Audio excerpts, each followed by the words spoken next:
L'eau, c'est la vie. En ces jours où l'humanité célèbre la journée mondiale de l'eau, votre radio met un accent particulier sur l'eau potable. Une eau consommable sans risque pour la santé. Une eau produite dans le respect des normes strictes existant dans le secteur de l'eau. Normes fixant des teneurs limites qu'une eau potable ne doit pas dépasser concernant des substances considérées comme nocives pour la santé. La célébration de la journée mondiale ou internationale de l'eau ramène à la célébration de la vie. Car dit-on, l'eau c'est la vie. Il n'existe donc pas de vie sans l'eau. Merci, Moudiba Mbatule Kela Mai, Tusunaku. Je suis le président Mazapinja Chamsan. Bois le Tatrabo. Bois Chiji Mazapinja. Bois confirmer nos débats à Chaboucha.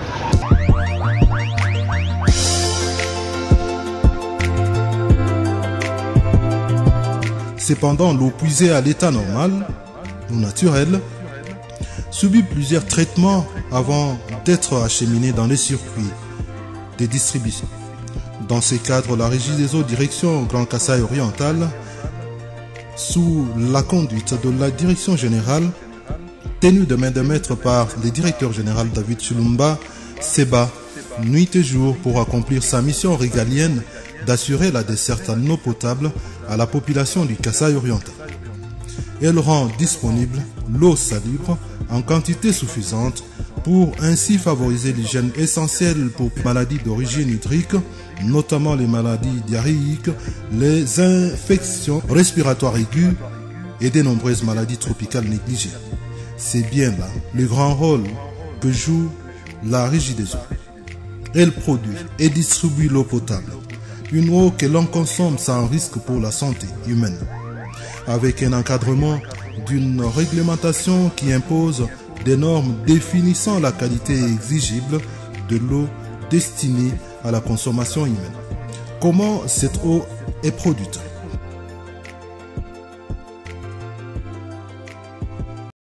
Nous avons une station de dosage automatique.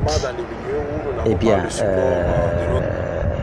cette station dose automatiquement le chlore dans l'eau qui vient de Nukeling. Et l'injection se fait d'une manière automatique. On prépare le chlore. Notre taux de consommation de chlore, c'est 2 grammes par mètre cube. Et quand vous allez au réseau, au bout du réseau, nous sommes autour de 1,4 mg par litre ou 1,4 g par mètre cube. Alors, les normes de l'OMS, c'est de 0,2 à 2 grammes par mètre cube. Donc, nous sommes dans les normes. Il n'y a pas lieu de s'inquiéter. Déjà, l'eau que nous captons à la source est très propre. Le pH est 7. Le chlore que nous mettons, c'est justement pour lutter contre les invasions microbiennes lors du transport ou dans les parcours et dans les installations. Donc cette eau-là est vraiment potable, vous pouvez la consommer sans problème. Eh bien, c'est une eau très propre. La première qualité, c'est la couleur, en tout cas elle est incolore. Deuxième qualité, c'est elle est inodore.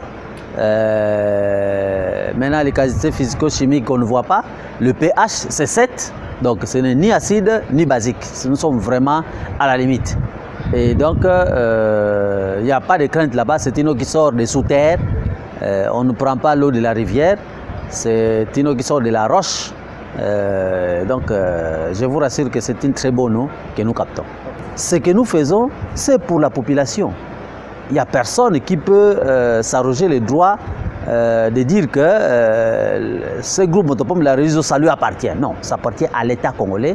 Et l'État congolais protège la population congolaise pour qu'elle soit abreuvée de l'eau. L'eau qui est un élément essentiel dans la vie de l'homme.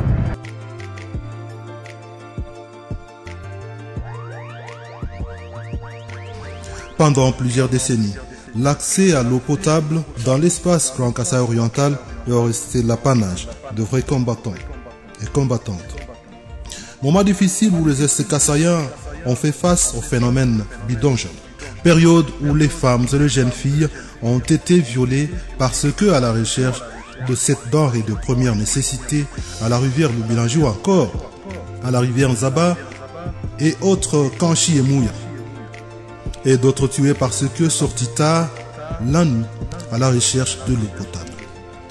Le gouvernement de la République démocratique du Congo, sous l'impulsion du chef de l'État Félix-Antoine Tshisekedi Tshilombo, vient de soulager la misère et même la souffrance de plusieurs ménagères de la ville de Mbujimayi à travers des projets avec l'appui de l'ABAD, Banque africaine de développement, et de la KfW dans le cadre de projets pris. En quoi a consisté les apports de ces deux projets et de ces deux partenaires de la République démocratique du Congo? Nous sommes en plein projet financé par la Banque africaine de développement pour le lot 1, avec comme maître d'ouvrage le ministère national du développement rural et avec comme représentant du maître d'ouvrage Prise, et avec comme entreprise Pan-China, et avec comme mission de contrôle EGI Afrique. Cette étape-là, lot 1, est pratiquement finie. On avait fait la réception provisoire globale le 29 décembre 2023. On devait faire la réception définitive le 29 décembre 2024. Mais dans le développement, vous allez comprendre pourquoi on n'a pas pu le faire. Seulement parce qu'il y a des tâches à faire qui attendent la fin du lot 2. Et le lot 2, c'est financé par KfW, la Banque allemande de développement, avec comme maître d'ouvrage le ministère national des ressources hydrauliques et électricité, et comme représentant du maître d'ouvrage la régie des eaux SA, et comme entreprise Polychangda, l'ex-CGCD, et avec comme mission de contrôle VC Afrique. Alors, où est-ce qu'on en est? Pour le lot 1, comme je l'ai dit, c'est fini. Il reste à ce qu'on mette en marche les groupes motopompes de la zone haute, destinés à alimenter la zone haute, c'est-à-dire Bipemba, où il y a 2 réservoirs là-bas, de Maréchal. Alors, pour le lot 2, justement, nous sommes globalement autour de 90%, donc il ne reste que 10%. Et là aussi, la date contractuelle où les travaux devaient finir, où on devait faire la réception provisoire globale, c'est le 30 novembre 2024. Et vous voyez que nous sommes le 13 décembre, on n'a pas pu le faire. Et pourquoi? Eh bien, les chantiers dans cette contrée ont été mis à mal par l'accessibilité du lieu. C'est-à-dire que nos partenaires importent leur matériel. Comme ce sont des sociétés chinoises, beaucoup de matériel viennent de Chine. Il y a aussi des matériels qui viennent de l'Europe. Et leur port d'attache, c'est Dar es Salaam. Quand ces effets arrivent à Dar es Salaam, il faudrait les conduire à notre poste frontalier de Kasumbalesa ou de Sakania. Et à partir de là, il faut les amener à Lubumbashi. Dès qu'ils arrivent à Lubumbashi, c'est la SNCC qui prend la charge pour les amener jusqu'à Mulivito. Et là, c'est vraiment difficile, on a connu beaucoup de problèmes. Nous avons eu des conteneurs qui ont passé une année sur le timing. Qu'à cela ne tienne, nous avons été secourus, surtout pour le lot 1, avec la présidence de la République qui nous a envoyé des conseillers, qui nous ont encadrés, qui sont partis voir les amis de Lubumbashi pour que ces matériels arrivent. Alors pour le cas d'espèce, on attendait 18 derniers conteneurs qui étaient en train de venir de Dar es Salaam. Ces 18 conteneurs ont connu des problèmes parce que chemin faisant, le propriétaire de l'entreprise de transport est décédé et l'équipage s'est arrêté. Les chauffeurs, les accompagnateurs et tout, ils ont pratiquement abandonné les conteneurs sur la route. Et il a fallu que notre partenaire, Polychangda, se déplace par le directeur de chantier, donc le numéro 1 de Polychangda à Mbujimayi, se déplacer là-bas pour aller trouver des solutions. Et il en a trouvé parce qu'il a pu mobiliser tous les moyens pour remettre les équipages, pour payer les transporteurs, et une fois de plus, prendre toutes les charges qui devaient être faites et les acheminer à Sakani. À Sakani là-bas, les procédures de dédouanement sont en cours. Maintenant, là, nous avons déjà un lot qui est déjà sur le rail. Je crois que ça doit être 7 conteneurs qui sont en train de venir jusqu'à Moueneditou. De toutes les façons, les 18 conteneurs devraient être en Bujumaï au plus tard le 10 janvier. De ce fait-là, nous avons tenu une réunion, une dernière réunion avec les partenaires. Et nous avons sollicité et obtenu un avenant sur la date. Donc nous avons ajouté 6 mois aux partenaires. Donc au lieu du 30 novembre, c'est maintenant le 30 avril qu'on entend terminer les travaux. Ces travaux-là, c'est spécialement la pose de la conduite d'N 500 en fort ductile, dont la pose a commencé à Maréchal, donc à Bipemba. Maintenant là, nous sommes déjà vers, bientôt on va atteindre l'avenue Kalonji pour la traverser. On va passer par la petite avenue des écoles pour rejoindre Odia David. Odia David, on va remonter jusqu'au niveau de l'avenue du commerce et remonter jusqu'à SP2 où nous sommes. Pour le lot 2, je crois que vous avez fait le premier site, le deuxième et le troisième. Donc vous avez été à Lukelinga SP1 et là vous avez vu que l'aménagement de toute la parcelle est fini, la pose des transformateurs c'est fini, la pose des antibéliers c'est fini.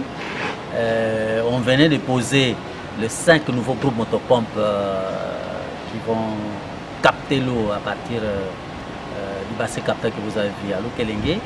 Même la digue a été vraiment aménagée, vous avez vu ça quand vous avez visité. Et nous avons déjà connecté le collecteur de refoulement des 5 groupes motopompes à la DEN 1000 Lukelinga. En tout cas, les choses avancent. Il n'y a plus grand chose à faire, c'est des petites finitions. Alors, pour le deuxième site, c'est Chilomba. Vous avez été là-bas. Le château est pratiquement fini. Vous avez vu la belle peinture de finition. Dioulumena a un ouvrage qui surplombe la ville. Donc à partir de là, c'est déjà fini. Et nous avons mis de l'eau là-bas, les derniers tests, après avoir mis la couche d'hypoxie alimentaire, donc en fait la dernière couche pour l'étanchéité à l'intérieur. Nous l'avons rempli il y a, je pense, 2 jours. Et donc maintenant il y a de l'eau qui est là-bas, prête à être distribuée dans les bonnes fontaines.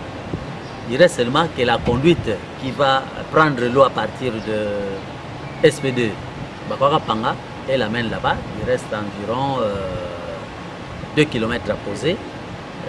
Donc à partir de l'avenue qui descend par Kalonji pour passer, tel que je l'ai décrit tantôt. Alors pour l'alimentation de Zazirep, vous avez vu que vous avez visité au moins un, donc le réservoir de Miba à Chikila, vers Saint-Firmin, c'est déjà branché. Nous avons déjà connecté aussi le poste Miba pour le lot 2. Bientôt là, nous allons commencer à déployer du personnel au niveau de Bonnefontaine pour commencer la réception de Bonnefontaine dans la zone d'influence de Chilomba et la zone d'influence de Maréchal. Voilà en fait ce qui reste, c'est pas trop, surtout de 10%. Nous avons pris un peu de retard pour terminer la pose de conduite, mais les Bonnefontaines ont continué à être déployées.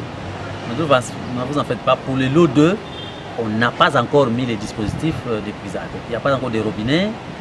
On a laissé ça parce que dès lors qu'on fait la réception, il faudrait qu'un fontainier soit là pour commencer déjà à faire son travail. Donc bientôt là, on va se déployer. Début janvier, nous allons commencer à réceptionner les Bonnefontaines.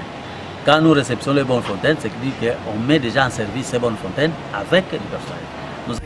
La grande difficulté de la régie des eaux dans la desserte en eau potable était liée à l'insuffisance du courant électrique. Pour contourner cette énorme difficulté, la direction générale de la régie des eaux vient de créer une direction spéciale, la régie des énergies. Dans ces cadres, le Kasaï oriental bénéficiera d'une centrale photovoltaïque de plus de 10 MW. Écoutons à ce sujet David Chulumba, directeur général de la Régie des eaux, SA. Dans le jargon de l'eau, nous disons pas d'énergie, pas d'eau, parce que les deux font partie de ce nexus, l'eau et l'énergie. Donc pas d'énergie, il n'y a pas d'eau. Et nous en avons beaucoup souffert ici, nous en avons beaucoup souffert dans l'espace Grand Kasaï, nous en avons souffert dans le Bandundu, dans le Maniema, à l'Équateur et dans d'autres coins du pays où nous avons envoyé du gazoil régulièrement pour alimenter un groupe électrogène qui devrait ainsi fournir de l'électricité pour faire fonctionner nos machines. Et parce que le gazoil a une logistique très compliquée et des coûts à une géométrie variable à travers le pays, il y a des coins de ce pays où le litre du gazoil est au-delà de 6 000, 7 000 francs congolais. Et donc, donner de l'eau chaque jour, c'est très difficile, d'autant plus que le tarif de l'eau est trop bas. Il ne nous permet pas de couvrir tous les coûts.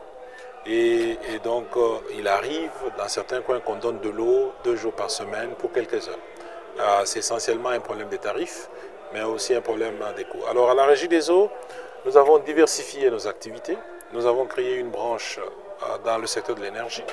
Nous l'appelons la Régie des énergies, Régie énergie. Et cette branche est là comme priorité principale, cette filiale, je devais dire, objectif principal de diversifier nos activités dans le secteur énergétique pour une autosuffisance énergétique, particulièrement dans les milieux où nous n'avons pas le support de notre compagnie sœur, la SNEL.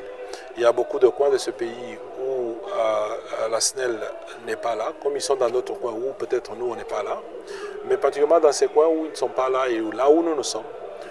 Au lieu de continuer à utiliser du gazoil, nous planifions des centrales photovoltaïques pour désormais alimenter nos stations et donner de l'eau de manière un peu plus régulière. Mais quand nous le faisons, nous faisons un peu au-delà de notre propre demande pour donner un peu à la communauté aussi, parce que notre objectif principal, c'est la transformation sociale qui passe par l'amélioration de la qualité de la vie à travers un service d'utilité publique de qualité, un service d'utilité publique exceptionnel. Alors pour le cas de Mbuji-Mayi, nous avons planifié avec le support des partenaires au développement et le support du gouvernement bien sûr, à une station photovoltaïque ici de près de 10 MW. Elle est en fin de conception. En début de l'année prochaine, on passera les marchés à des prestataires pour venir, n'est-ce pas, la finaliser. Et nous espérons qu'avec cette option, nous allons résoudre une fois pour toutes le problème d'alimentation en énergie pour les stations de la Régie des eaux dans la ville de Mbuji-Mayi. Et de cette manière, l'eau sera beaucoup plus régulière qu'aujourd'hui. En attendant, la Régie des eaux affirme avoir amélioré la qualité de la desserte en eau potable ces derniers temps grâce au courant électrique de la centrale Tubitubidji. Pour une couverture totale de la desserte en eau potable dans la ville de Mbuji-Mayi, la Régie des eaux Kasaï oriental a déjà interconnecté les azurep de la ville.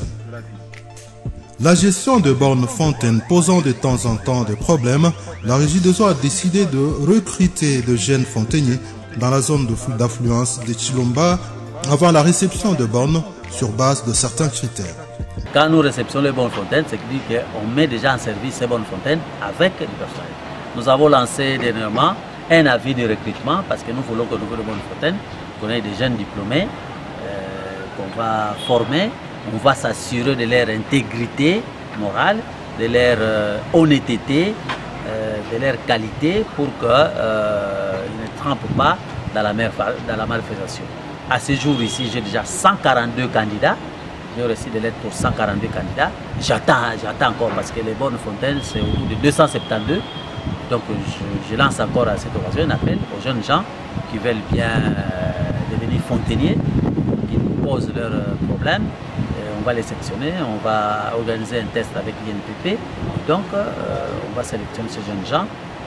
On va retenir ce qu'on pourrait retenir pour que ça coïncide avec la réception partielle de ces bonnes fontaines et donc la mise en service de ces bonnes fontaines. Des travaux effectués pour les comptes de la Régie des eaux par ses partenaires du gouvernement de la République démocratique du Congo ont provoqué, au vu de résultats, une grande joie dans la population de la ville de Mbuji-Mayi qui bénéficient de la réduction du temps pour le paiement des factures, comme on les constate dans cet élément, sur la digitalisation du paiement des factures devenues opérationnelles.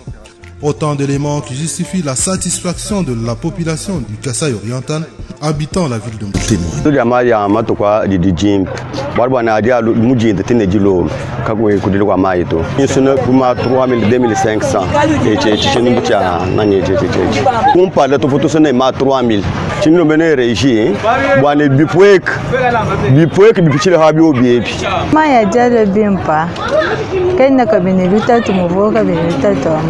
Et cette amélioration de la desserte en eau potable grâce aux infrastructures imposantes ne devrait pas faire oublier à la population les calvaires connus pendant plusieurs années. Elle ne devrait pas non plus faire oublier les viols et même la mort de certaines jeunes filles et mamans parce que sorties tard à la recherche de l'eau potable.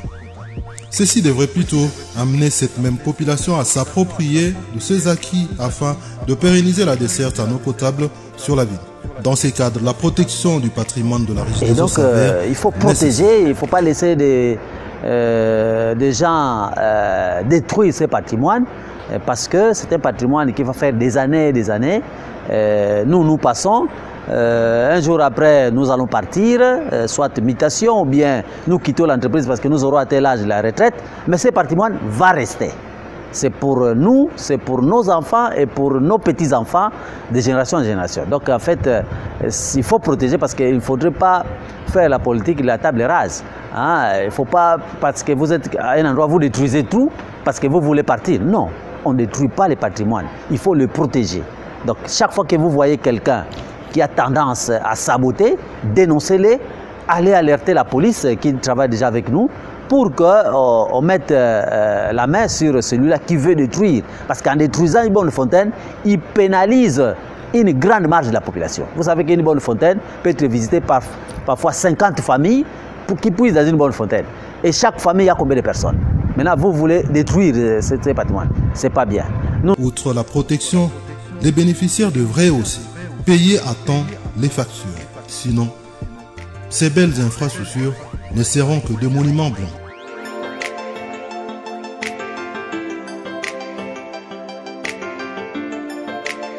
Protéger les patrimoines de la Régie des eaux et payer les factures est un devoir civique. L'eau, c'est la vie. Célébrer l'eau, c'est célébrer la vie. Protéger les infrastructures d'eau potable, c'est protéger la vie.